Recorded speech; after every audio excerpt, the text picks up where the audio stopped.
म मञ्जुश्री हुँ। मैले चोभार खोज काटेर यो उपत्यकालाई मानिस बस्न योग्य बनाएको हुँ। म जनक, मिथिलाको राजा। ज्ञान, सत्य र धर्मको बाटो देखाउनु नै मेरो कर्तव्य थियो। म सिद्धार्थ गौतम बुद्ध, शान्ति, करुणा र अहिंसाको सन्देश संसारभर फैलाए। म अंशु वर्मा, लिच्छवी युगमा मैले नेपाललाई संस्कृत, व्यापार र कूटनीतिमा मजबुत बनाए। म अर्निको, नेपालको पगोडा कला चीनदेखि एसियासम्म पुर्याउने जिम्मा मैले उठाएँ। म राम शाह, गोर्खाको न्यायी राजा। मेरो शासनमा अन्याय सह्य हुँदैनथ्यो। म पृथ्वीनारायण शाह, साना राज्यहरू एक गरेर आधुनिक नेपालको आधार बनाएको हुँ।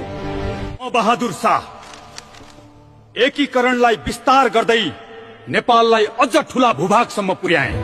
म भीमसेन थापा, राष्ट्रको स्वतन्त्रता र सेना सुदृढ बनाउन सदैव अग्रसर रहे। म बलभद्र कुन्वर, नला पानीमा अन्तिम साससम्म लडेर नेपाली वीरताको पहिचान बने।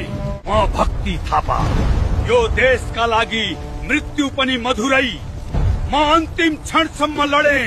म जङ्गबहादुर राणा, कानून र प्रशासनलाई आधुनिक रूप दिएका श्रेय म लिन्छु।